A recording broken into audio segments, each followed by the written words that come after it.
Hello, ladies and gentlemen. Teo here, back with some more DC today. Today we are going to learn about how to stop the guillotine in our arm from making us go crazy, which, given our current situation, seems like a pretty ideal skill to have.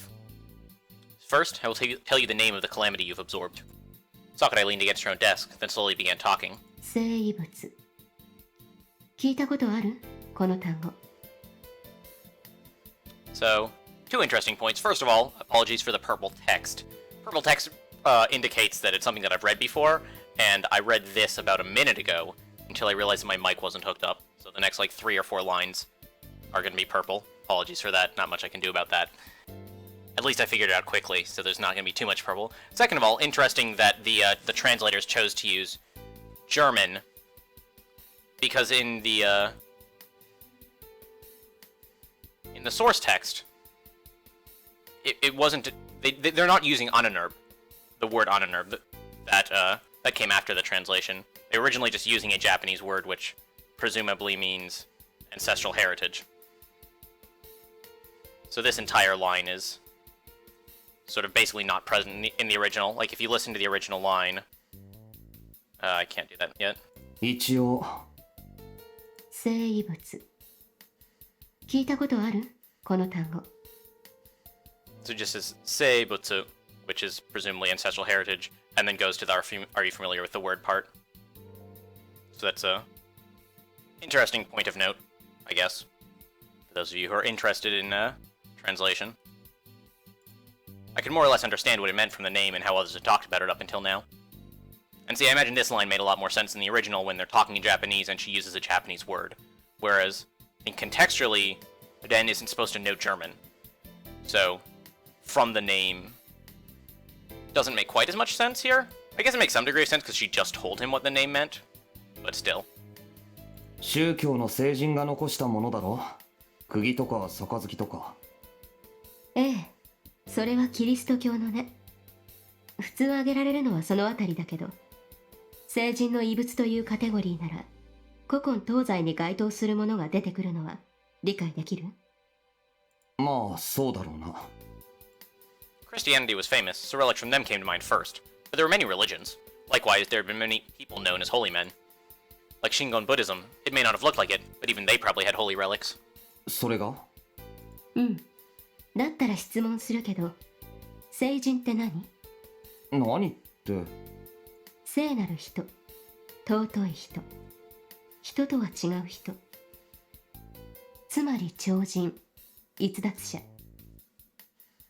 常識的に考えられないような、まっとうな神経じゃやれない偉業の達成者。それを聖人というのなら、同行した人殺しも聖人と言えるはずよね。Grim. 一人殺せば犯罪者だけど、1000人殺せば英雄になれる。100万人殺せば征服者だし、絶滅させれば神よ。それは、つまりそういうもの。Sakurai pointed at my right hand. 俺の何十倍も歴史を重ねて、何百何千も殺してきた人食い？そう。私たちが生異物と呼んでいるのは、主にそういうものばかり。度を越して、度しがたいほど血を吸った暴力装置。ないし、そういう事態を引き起こした原因であるもの。だから、常識じゃありえないレベルの怨念や呪いを帯びているわ。ただの器物が、ある種の意志を持つほどに。あなたのそれ、ギロチンでしょ？最初はわからなかったけど、あの夜以降、博物館から消えたみたいだしね。A guillotine slumbered within my hand, one that could reap heads without most ease. I instinctively knew what Sakurai was talking about, though I had no clue how it was possible. さっきも少し話したけど、このゲームの企画者、頭のおかしな魔術師がそういうシステムを作ったの。生異物と融合させ、災害のような人間を作る方法。つまり、超人連成法とも言えるものを。超人？変人の間違いだろ。Demons. あの博物館にギロチンを運び込んだのはお前らじゃないのか？違うわよ。それこそ偶然の産物でしょ。理不尽に発生するから災害なんだし。もっとも私たちはあらかじめ予測できていたけどね。And that was why they had come to the city, or so Sakurai implied. それでその生異物、それ自体は無秩序に不幸をばらまくものだけど、制御法も存在する。というか有効利用法ね。Training of superhumans. To merge with calamitous sorcery, wielding it freely. They reign supreme, for such beings of heretical laws would never be defeated by ordinary mortals. エイウィヒカイト、それが名前。To proclaim victory by destroying and transcending eternity. To wield an ununnerb and destroy souls, all for the sake of breaking the shackles of this foreknowledge. Oh wait, so is Iwikite specifically our guillotine? I was under the impression that it was a more generic term. 藤井君、あ、どうかした？いや、なんでもない。とにかくこれからそれを俺に教えるって言うんだな。ええ、昼間はああ言ったけど、今のあなたはそれなりに強いはずなのよ。二人三脚が終わった以上、土台はすでにできていないとおかしいし。だからまあ、こんな面倒やってないで本番始めても結構対応するかもしれない。漫画っぽくピンチになったら力が目覚めるみたいな展開でね。Foreshadowing. 実際そうさせろって意見もあったけど、上の意向でそれは却下。だから私がここにいる。でもこれは手取り足取りやって伝えられるようなものじゃないのよ。大事なのは魂で感じること。身も蓋もない言い方だけど、こればかりは才能の問題だから。努力すればなんとかなるなんて思わない方がいい。習えば誰でもそれなりになれるような基準を底辺に合わせてるものとは違うからね。It's kind of funny, it like sort of mirrors Shiro's worldview about the merits of effort. I'm sure he would love this system. Maybe he does. Maybe he already knows about it. I think it would be more likely for him to show up later in the story new to the magic system. Maybe not. Maybe that lacks import. Maybe he is going to show up later in the story as... So it doesn't make sense for him to show up as a member of the Obsidian Round Table, right? Or at least not a pre-established Obsidian Round Table member, because then there's no reason for him to have been in this city all that time. So if he is a member of the Obsidian Round Table, which is entirely plausible given the like number of empty seats they have, then he would have to be sort of a newcomer like us. 手出して。 Sakurai walked up to me. そう、右手。力抜いてよ。それをこ She pushed my right hand onto the desk I'd been standing next to, with the palm down. う。まだちょっと痛いかもしれないけど、死ぬわけじゃなし。我慢しなさい。うん。It happened all too suddenly.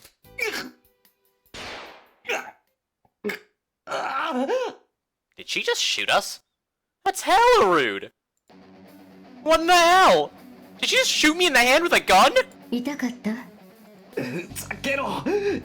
いきなり何の真似だ。 I couldn't move my right hand. Kay was gripping it with the force of a vice, while I felt my brain frying with intense pain. まだ弾は残ってる。 That's fucked up. 今から10秒後にまた撃つから。早くなんとかしないと手首から先がなくなるわよ。9、8、7、6。 Isn't somebody gonna like come in the morning and notice the bullets wedged into the desk? Like, I feel like that's gonna raise some interesting questions, especially given Japan's relatively strict firearms regulations. Was she serious? I did everything in my power to shake my arm free, but Sakurai's iron grip wouldn't budge an inch. 3、2、1。はい、また10秒後。bitch! 頭を使いなさい藤井君。逃げる方法はそれだけじゃないでしょ。何？ 7、6、5、4。 Damn it, get real! As much as it pissed me off, she was right in that I couldn't beat her in terms of physical strength. But then what was I supposed to do? 3、2、1。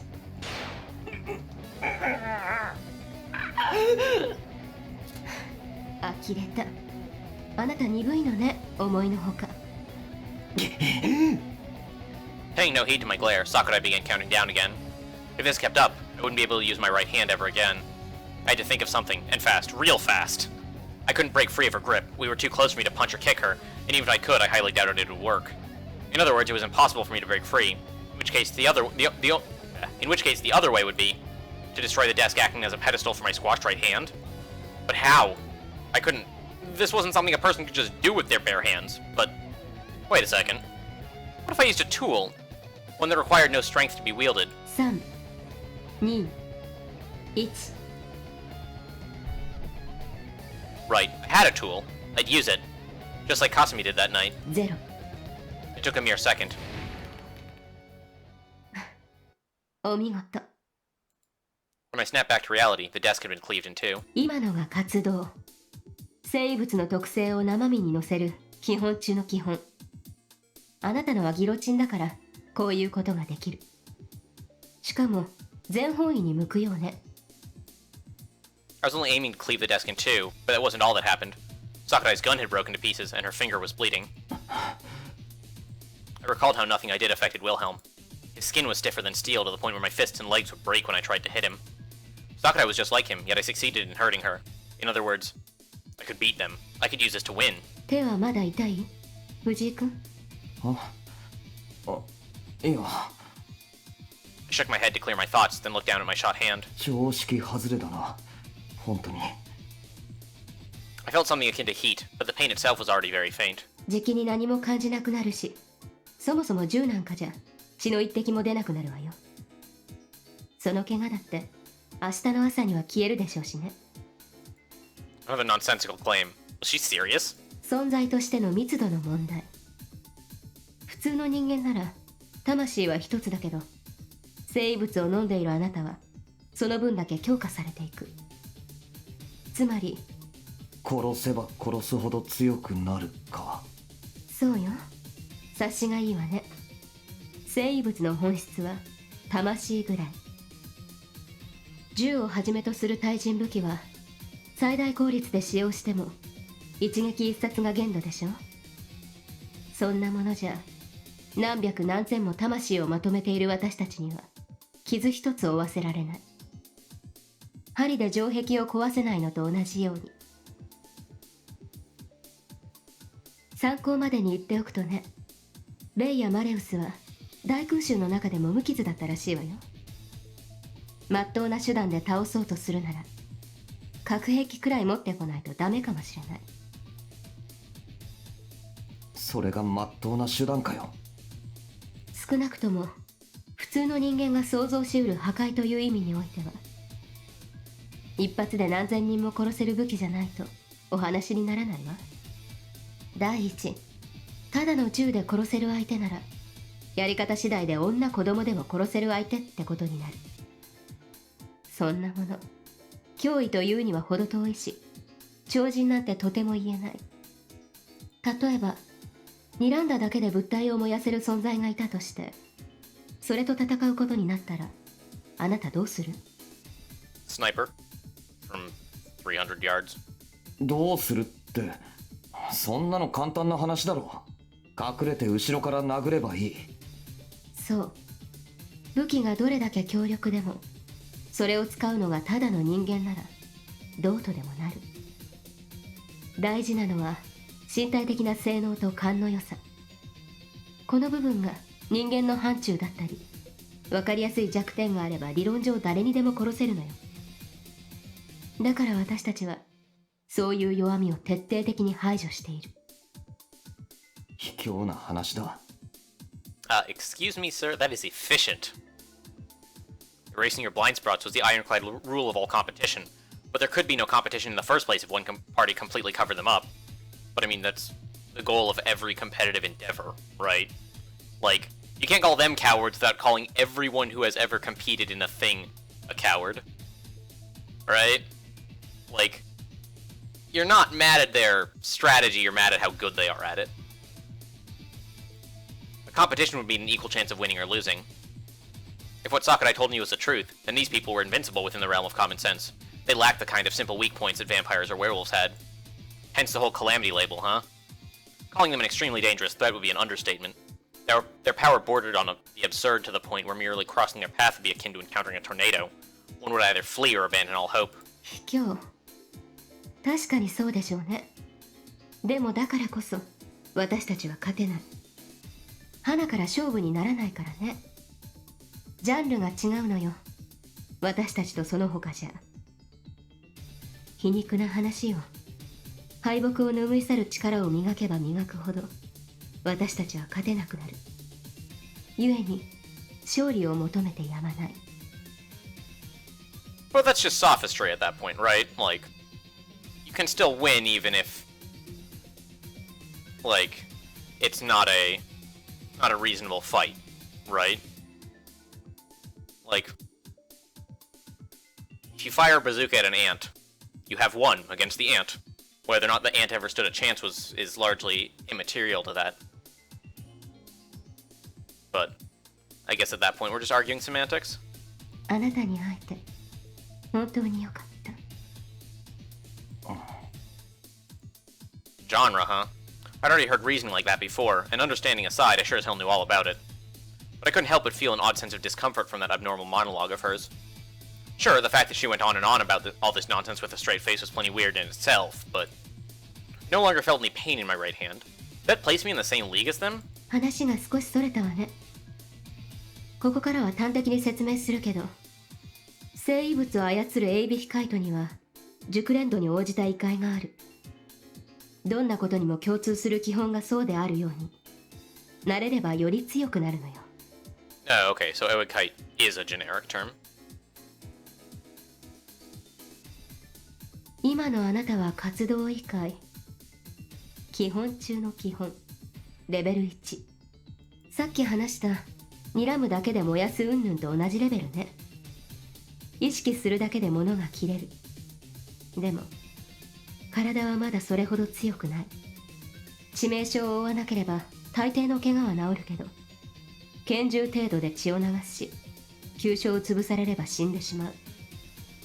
力や運動神経も多少人より上ってだけで。True. I wasn't particularly a weakling, so normally it would have to be pretty much impossible for someone with a slender build like Sakurai to overpower me. 人を怪力女みたいな目で見ないでよ。これでも仲間内じゃ非力な方なんだけど。でもまあ、つまりそういうことね。今のあなたと私じゃ異界が違うから基本性能に差が出ているだけ。私の異界はレベル3。レイやマレウスも同じ領域だから、これが私たちの平均的な異界だと思って構わない。レベル 3? In other words, we were still in different leagues of strength. The fact that I could still just barely use what Sakurai referred to as level 1 meant that my power was a mere droplet compared to their ocean. 実際、各異界ごと慣れるための壁はあるけど、あなたのいる活動異界は特にそれがきついわよ。言ってしまえば生物に振り回されている状態だから、暴走しやすいし自滅しやすい。だったらレベル2になればマシになるのか。ええ、少なくとも制御不能になって無秩序に周りを感電させることはなくなる。まずそこをクリアしないと始まらない。レベル2は形成。あなたの中にある災害、生物の形をなすこと。狂気を狂気に具現化し、それを取り上げ武装する。ここに至れば私たちとそう変わらないことができるようになるはずよ。多分あなたは私と同じタイプかな。Level 2, I could do the same things as those guys? And then what was level 3? 考えてること結構顔に出るのね、藤井君。でもその疑問には答えられない。というより答えるべきじゃないことかな。これに関しては知識が足を引っ張りかねないし。Is the difference between level 2 and level 3 just like kill a bunch of people? Because then you have more souls and you're harder to kill? だからあまり上を見ないで、今は形成異界を目指しなさい。もちろん活動になれることが前提だけど。お前と同じタイプっていうのは？形成に入ることでさらに4種類のタイプ分けがされるのよ。同じエイビヒカイトの使い手でもそのスタイルには差異がある。生異物をどのように武器化するか、何が得手で何が増えてか、まあ血液型性格判断みたいなものよ。それであなたは私と同じタイプじゃないかと思っただけ。いやそうね。私と同じかもしれないっていうのは不名誉かしら。別にただ分かったようなことを言われたくないだけだ。 Besides, anyone who felt happy to hear they were like someone else probably had very little in the way of pride and self-esteem. At the very least, I sure as hell wasn't like that. 気に障ったのならごめんなさい。悪気はなかったんだけど。ともかく話は大体こんなところよ。今日あなたは活動をしっかりと意識した。その感覚を忘れなければ今までよりは抑えられるようになるでしょう。そして早く形勢を覚えなさい。売るのも買うのもそれからよ。あなたの中にある災害を狂気を狂気に具現化する。形を成して武装する。手っ取り早いのは経験を重ねて生異物の形をつかむこと。綾瀬さんがやった分で潜在的には近いところまで行ってるはずよ。時間が惜しいならさらに足してみればいい。普通なら100人、不器用ならその3倍。センスがあれば2、30人でものにできるかもしれない。ここそういう意味じゃちょうどいい肉がいっぱい転がってるじゃない。 Please don't kill the students. We like them. Well, we don't like them, but we tolerate them. Which is like liking them. お望みなら私も手伝ってあげるから。おい。 I grabbed Sakurai by her cuff in an instant. 何？ちょうどいい機会だから言っておくぞ。 I couldn't say it to Rusalka. I didn't have the right to do it back then. But now, I may still have been inexperienced, but now that I was aware of my weapon... 俺の目の届く範囲で人が死んだらお前を殺すぞ。二度とさっきみたいなことを口にするな。お前らの目的が俺なら俺だけの相手をしてろ。浮気には厳しいタイプ？ああ、俺はやきもち焼きなんだよ。フラフラしてる女は好きじゃない。心配するな、待たせはしない。すぐに満足させてやるから。そう。 Sakurai gave a smirk, unaffected by my threat. She cupped my face into her hands and began to whisper in a loving tone. いいわよ。だったら早くテクニシャンになってちょうだい。私は一途な女だけど他の連中は違うからね。あなたが満足させてあげないと何をするかわからない。 Lewd. 誓うわ、ここに。私は以降あなたとだけ恋愛する。あなたは私以外にも残り11人を生かせる義務があることを忘れないで。特にその中でも4人は桁が違うんだから。 So wait, she's written off Mercurius already? He's like, alright, this new guy's good enough. Off with his head. Samael, Machina, Schreiber, and finally, my one and only sworn friend, the Golden Beast, the harbinger of beguiling light. どうかした？なんでもない。 I let go of Sakurai in a rough manner, putting some distance between us. What was that? Some illusion she conjured up? Not her. I'm gonna go with Mercurius, given the, referring to Mephistopheles as the one and only friend. That is very, Mercurius typical. 顔色が良くないわね。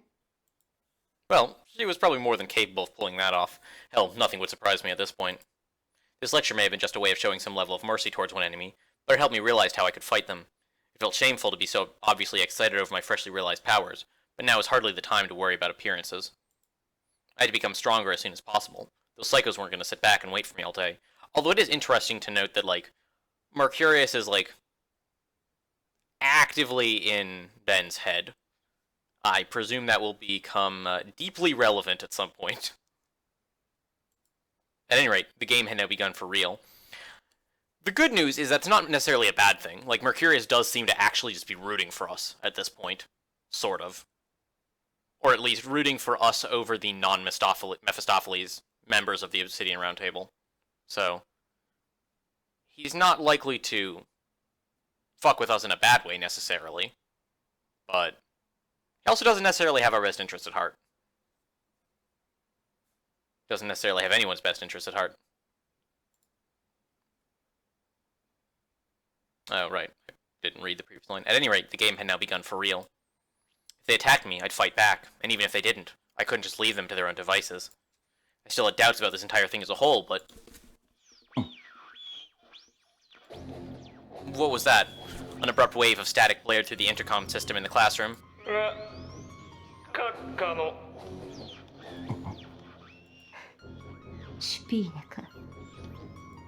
Sakurai uttered that name, visibly exasperated. As she did, the voice over the intercom grew clearer. Though he was using the intercom as a way to talk, it sounded more like the ghost of a voice mixed in with music. This PA wasn't being done through normal means. Wait, someone else had been watching us this whole time? Seriously? まったく素晴らしい勇気です。四半世紀に満たない人生とはいえ、それまで積み上げてきたものを守るために戦う時、人は何よりも強くなれる。私はあなたを高く評価しますよ、ザラトゥストラ。さすがはさすが、副首領閣下のメガネにかなっただけのことはある。おまけにあなた、どうやら米から聞いた通りですね。今回のことが始まる前から、おそらくすでに経験を。シュピーネ。So is he just referring to, like, generic fighting experience? Because the Japanese and the English, they're cut off at slightly different parts in the sentence, just due to the way the Japanese and English sentence structures work. The word that, the sentence ends off in Japanese is keiken, which is experience. But I guess that's more or less inferable from here. But that's, like, generic enough that it's not necessarily referring to anything, like, sort of magic-related. It's probably just referring to fighting experience, which I guess we already knew from the backstory and, like, our fight with Shiro and whatnot. 今横槍を入れてほしくない。野暮はするな。これは失礼。ですがレオンハルト、彼は我々全員の花嫁だ。あまり仲睦まじくされていると嫉妬してしまいますよ。モテない男のひがみか。情けない。それで顔は見せないのか。遠慮しておきましょう。私はあなたのように美しくない。もともと今日はそれゆえに代理を頼んだのですからね。The voice over the speaker sounded shrill and physically unpleasant, like nails on a chalkboard. His tone was polite to a fault, yet I could sense hints of malice and darkness lingering beneath that veil. He was clearly not right in the head. That said, he had neither the psychotic aura of Wilhelm, nor the biting mockery of Rusalka, or the sheer sagacity of Sakurai. He was just purely unpleasant. I felt like he was inspecting me like a scientist at his lab rat, which sent a chill down my spine. 今回あなたに助言を差し上げたのはこの私の意向です。お目汚しになるでしょうが、いずれ改めてお会いしましょう。私はシュピーネ、清掃13騎士団黒煙卓第10位ロート・シュピーネ。残念ながら本名はすでに捨ててしまった身ですので、その称号しか持ち合わせていませんがね。Yay! We did it! We found somebody with only one name! Oh my god. Spine, you're my favorite. Why can't all the characters take after Spine's example here? What an upstanding gentleman. What a hero. では今夜はこれで。レオンハルトにも感謝をしてあげてください。アウビーダズ。Which, of course, as we all know from the excellent movie The Sound of Music, means goodbye in German. To materialize madness into a weapon, to have it take shape and wield it. Does that mean to face off against one's inner self? The dark impulses slumbering within one's being? To look at the kind of things that men normally suppressed and chose not to see in order to live peaceful, everyday lives? In other words, to me, there existed but one ultimate taboo. A taboo that I hesitated to speak of, let alone remember. The very thing that burned into my eyes 11 years ago. She urged me to face it head on, to claim it, to give it form? Ridiculous. I would never... So wait, what happened when we were 7? Opening my eyes, I found myself upon a Twilit beach. The very same shoreline from the dream I'd been having every night since I was discharged. I lingered here all alone. Or perhaps, not quite. いい加減名前くらい名乗ってみないか。I turned around to find a girl of light blonde hair with green eyes standing before me. Her skin was pale, her dress crude, tattered even. She looked at me with the same childish gaze as always. I'd more or less figured out from her decapitation scar, as well as her otherworldly appearance, that she was no living human, but... やっぱり、あれか She was likely one of those ghosts I had so much trouble with. 君、いや、あんた、俺に取り付いてるとかそういうのだろ。俺をどうにかしたいわけか。生前の未練とか恨みとかあるんだったら言ってみろよ。聞いてやるから。Wait. She was likely one of those ghosts I had so much trouble with? Like, is this something that happened to him often? ああ、その、マイルな。The look on her face made me feel like I was bullying her or something. Sakurai described me as a lightning conductor, a scapegoat to draw in disasters. In which case this girl had to be that. Although she didn't feel like a disaster or lightning, appearances could be deceiving, Rusalka being one prime example. Hell, she was the source of all this in the first place. Normally, this is where I would voice a grumble or two. But with this girl, I just couldn't bring myself to do that. I wasn't the type to go easy on others, but for some reason, I couldn't find it in myself to be mad at her. This girl wouldn't hurt a soul. She had no intention to do so. A part of me vaguely, but with firm conviction, believed in that. Why was that? I couldn't quite tell, but... 歌わないんだな、今日は。いや、そんな驚いた顔されても困るんだけど、あんたいつも歌ってたろ？あれなんだ？ I honestly wasn't expecting her to answer, however. 聞きたいですか？ The fact she actually did gave me quite the surprise. 喋れるんだな。正直歌しか歌えないのかと思ってたけど。普通はそれしかしませんよ。カリオストロにそうしてるって言われてたから。カリオストロ？あなたに似た人。でもあなたが相手なら喋ってもいいって言われました。だから嬉しい。お話できますね、私たち。まあ、そりゃ。Being able to communicate with her should have been something great, but... Something about what she said worried me. Actually, could this Cagliostro of hers be... あんた、っていうか君、フランス人か？カリオストロってあれだろ？首飾り事件の。Count Alessandro di Cagliostro, a self-proclaimed alchemist who lived in the 18th century. The ringleader of a major scandal involving tricking the royal family out of a necklace, an incident theorized to have been the cause of the French Revolution. One of the most exceptional and famous swindlers in world history. If that was a Cagliostro she'd been referring to, then... 君は18世紀のフランス人か？わかりません。 True, it probably would have been suspicious for a ghost to remember in perfect detail who they were and where they were from. Besides, her outfit made me speculate she could have been an ordinary citizen, or someone belonging to an even lower strata of society.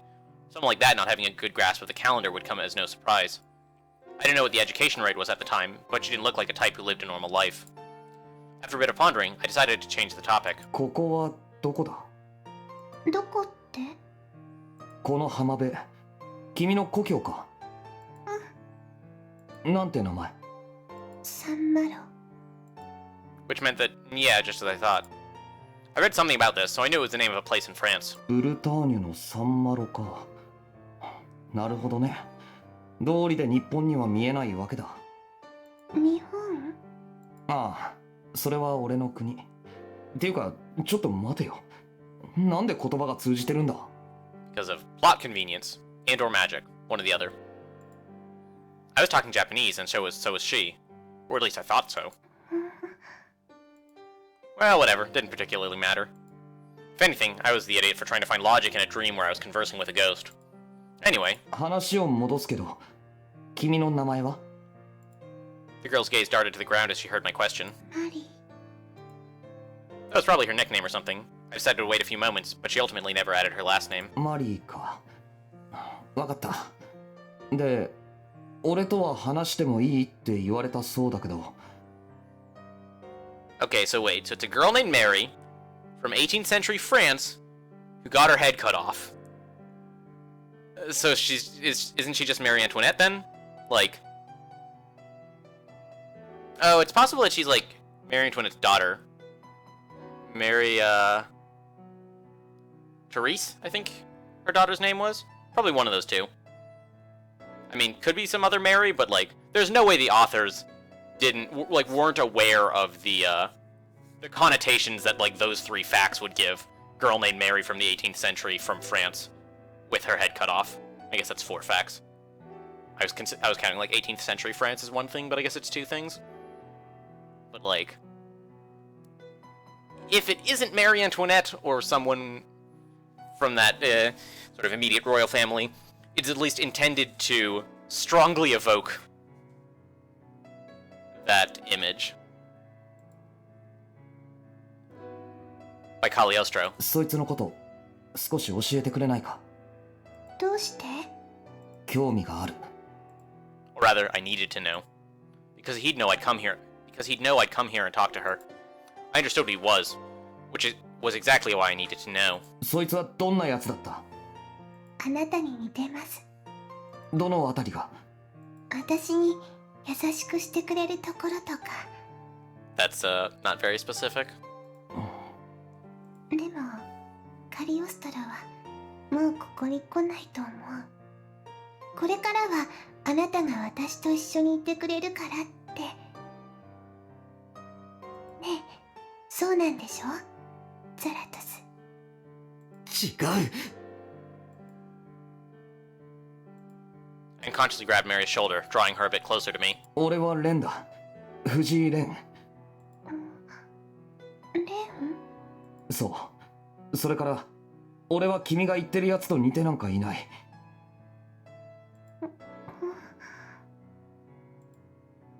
I locked eyes with the bewildered Mary to emphasize that. So she really was talking about that Cagliostro. The extraordinary swindler died in prison, but according to legend, he continued to wander the earth following his demise. In other words, he still existed? A game of hide-and-seek devised by an insane sorcerer over a half-century ago. Sakurai's words echoed in my mind. Mercurius. Were Mary and I brought together as his pawns? 痛いです。レン。その、悪い。What a dick. Though the sensation lingering in my hands felt cold, it was undoubtedly the touch of human skin. Did she really die and become a ghost? Didn't that voice mention her back when I came close to dying during my fight with Wilhelm? Abominable girl, cursed girl, pitiful girl, damned girl. Hate her and love her, protect her and destroy her. She is the world's singularity, a being outside the boundaries of that law. She is dead, yet she is not. She exists outside this world's concepts. Perpetual, eternal, immortal, divine, infinite, life beyond death. Ewigkeit. エイビヒカイト。 She was giving that to me? A guillotine? I wasn't sure. 俺が君とこれからは一緒にいるって？いてくれないんですか？ I couldn't answer that. Naturally, staying on this beach forever was out of the question, but I didn't really think she meant that. She wasn't gonna haunt me forever, right? I could really do without that, thanks. 私が必要になるって。言われたのか？はい。In other words, she would serve a purpose. ギロチンは俺の首を落とすあれはどこにある？ Mary silently pointed towards the top of a hill. There lay a guillotine, a giant, unrefined, gruesome blade forged for the purpose of executing people, glittering ever so dimly in the blood-scarlet rays of dusk. I found myself feeling like it was talking to me. Lop off their heads, sever them, hunt them, offer them up to me. Execute. Dye this altar red with their blood. Claim their heads, brighter than the setting sun, hotter than raging flames. The heads of they who feasted on madness and drank of insanity. Those demons that knew only the path of strife. Slay every last one of them. Make no exceptions. Display no reserve, no mercy, no regret, no compassion. Offer them up as sacrifices. And Mercurius is really not on board with the whole Obsidian Roundtable. Do so, or perish. バカ言うなよ。 Then had I been summoned here to do just that? As usual, I sensed a hint of bewilderment in Mary's childish gaze as she looked at me. I was supposed to use this girl and fight alongside her. What exactly could a feeble girl like her do? Cagliostro, Mercurius, that insane sorcerer had assembled a fucked up cast for his fucked up carnival. And I was supposed to go along with it? To fulfill my assigned role, no questions asked? Bit too late to be spouting that shit. My role in this had already been locked. I had to fight. I was past the point of no return. But I was sick of others getting caught up in it. I think I had to use this unfortunate girl. What am I supposed to choose? I'm supposed to choose there's no way in hell I can do that.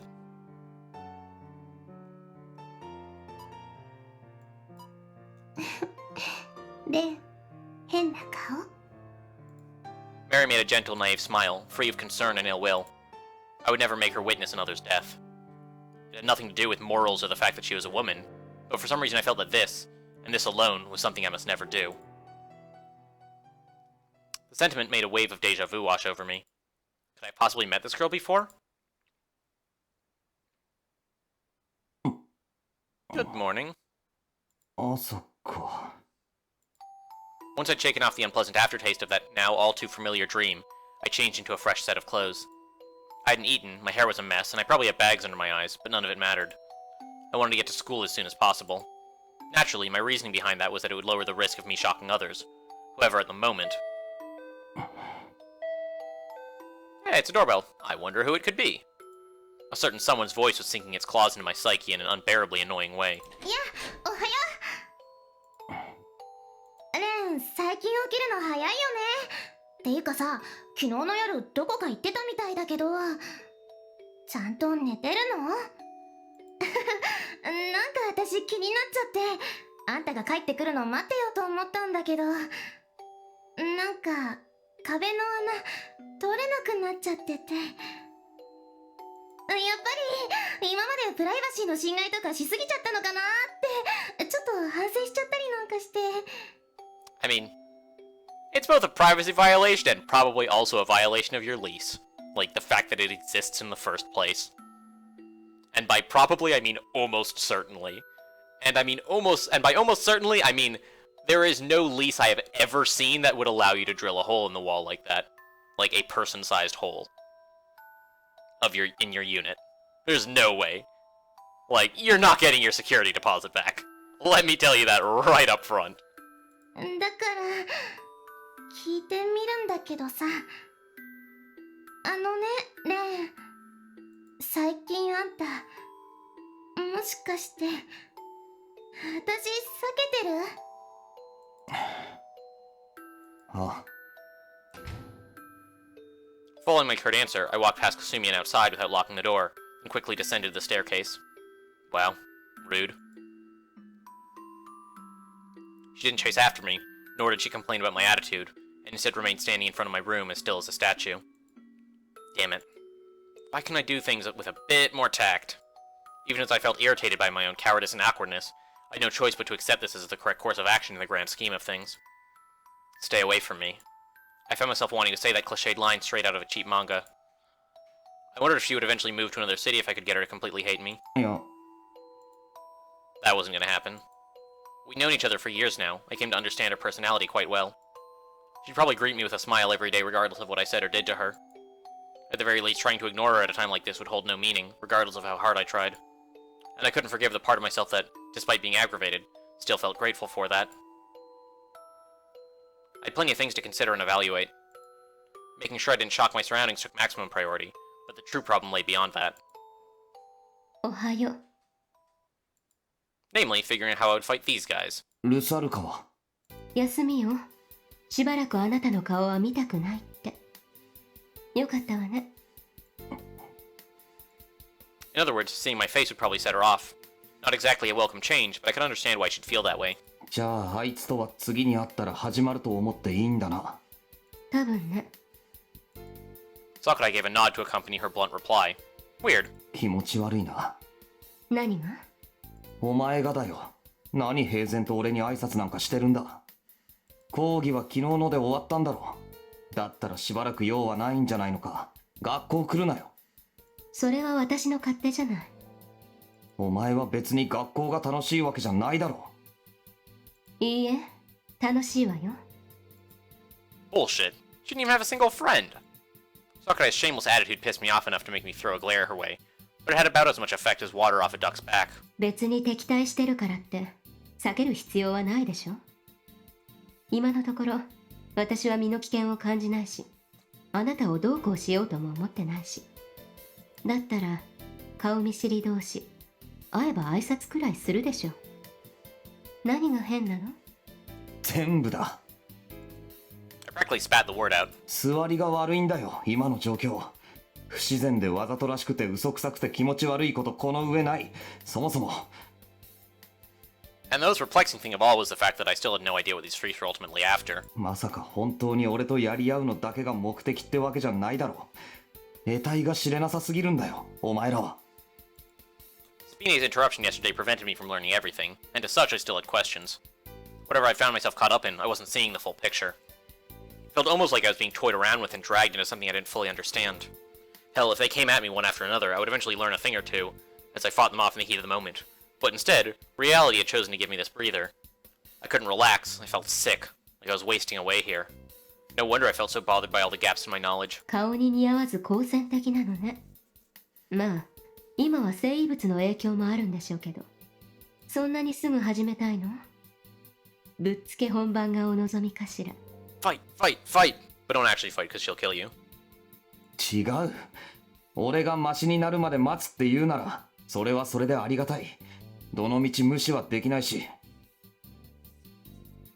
けどお前やる気全然ないだろ。少なくとも俺を相手にするのはことのついでっていう感じだ。Sakurai definitely didn't give me the impression of someone who came here to wage a war. From what I could tell, she must have had some other motive in mind. And I had this feeling that it would be something infinitely harder to ignore. Sure, I was fighting both to protect myself and to pay them back for what they did to Kasumi, but what if that other reason ended up being something large enough to dwarf even those motives? I doubted that Rusalka or Wilhelm gathered in the city to test their strength. Actually... 前にルサルカは約束を果たすために町へ来たって言ってたぞ。目的は一人一人で違うとも。だったら、お前の目的っていうのは一体？例えば、綾瀬さんが死んだとする。何？氷室先輩でもいいし、退学したっていうあなたの友達でもいい。他に誰か大事な人がいるなら思い浮かべて。おい、待てよ。The hell was she spouting now? I knew it was a what-if scenario, but I couldn't let it pass. 怒らないでよ。別に脅しをかけてるわけじゃない。ちょっとネガティブな世間話。私たちくらいの年齢だと、そういう話が盛り上がるんでしょ？前にクラスの子たちがそんなことを言ってたわ。自分の彼氏が、自分の彼女が、自分の親が兄弟が死んでしまったらどうしようって。Seems needlessly morbid. 事故でも病気でも殺人でも自殺でも、何らかの不条理で大事な人を奪われたらどうしよう。泣いたり悲しんだり絶望したり、怒ったり悔しがったり恨んだり、みんなそれぞれ意見を言ってた。あなたはどう？身近な誰かが死んだとき、あなたは何を思って何をする？ She talked as if it didn't concern her, but there was a somewhat pressing, oppressive tone to her questions. Despite my sudden bewilderment, I gave her an answer. 状況による。事故と病気と殺人じゃ思うこともすることも変わってくるだろう。自殺が消えてるみたいだけど。自殺は殺人だ。死ぬまで追い詰めた奴がいるってことだし、自業自得なら自分で自分を殺してる。なるほど。それであなたは結局のところ死んだ人のために何をしてあげるというの？死人のために。 An often heard concept for sure, but no matter what the living did, the dead stayed dead. So be it a memorial service or an act of revenge, the living did that merely to make peace with their own feelings. Erasing cancer, banning all cars, eradicating crime across the globe would not bring back those who had already fallen victim to them. This hardly needed to be explained, everyone knew it. The dead possessed no words to speak with, no future to look forward to. In other words, claiming to do something for the dead was ultimately self-serving to the extreme. I wasn't particularly against embellishing the truth with flowery words, but... そういうことを言ってると、死んだ奴のためにじゃなくて、死んだ奴のせいにするかもしれないだろう。俺はそんな考え方をしたくない。だから自分も含めて、生きてる奴のことしか考えないな。そう。じゃあ、綾瀬さんが殺した人たち。彼らのために何かしようって意志もないわけね。けじめはつけるさ。Once it clarified the cause of all this, I'd eliminate it. At that moment, I was driven by that singular goal. Which was precisely why I couldn't stand this evasive, unclear attitude of hers. まあ、あなたの硬派な考えはよくわかったわ。実際に親しい人が死んでしまっても、同じことを言えるのかどうかは知らないけど。ほら、そんな怖い顔しないでよ。別に脅してるわけじゃないって言ってるのに。疑り深い性格なのね。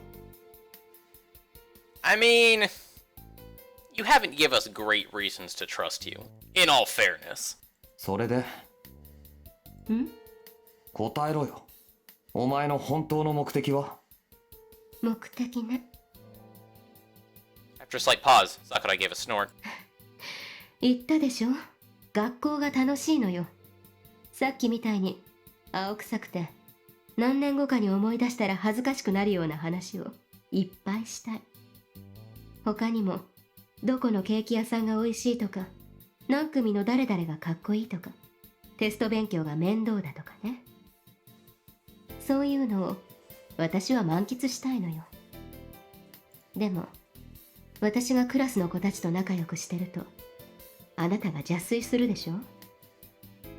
だからこうやって藤井君にだけ絡んでるの。あまり邪険にしないでほしいわ。そんなに迷惑？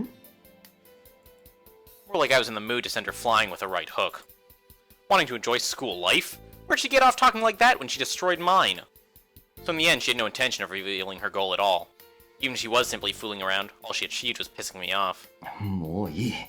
勝手にしろ。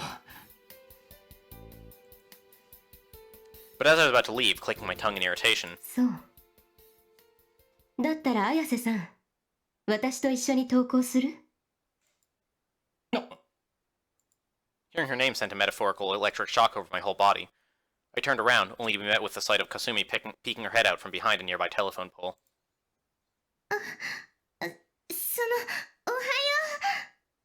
おはよう綾瀬さん。いい朝ね。Kasumi, just how long had she been spying on the two of us? As ridiculous as that sounded, I completely failed to notice her. 藤井君は急いでるから先に行くって言ってるけど、あなたはどうする？そうだね。Kasumi threw a glance in my direction, hesitant for a moment. She ultimately spoke up again, her tone feeling somewhat reserved. そうだね。せっかくだから私は桜井さんと。おい待て。Cutting my way between them,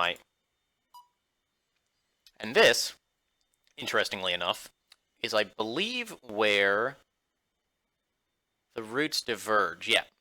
So if we choose to drag Kasumi away, we either get Kasumi's route or Sakurai's route. But if we drag Sakurai away, we get Mary's route. So I'm going to be saving here. And actually also closing the video because that makes for a pretty good stopping point. And then tomorrow we will be abandoning our first route. Mary's route is going to be third, so we are going to choose to drag Kasumi away, right? Yes, Kasumi. Dragging away Kasumi. So that is it for me. I'll catch you all tomorrow, and we can look forward to dragging people. It'll be great. Toodles.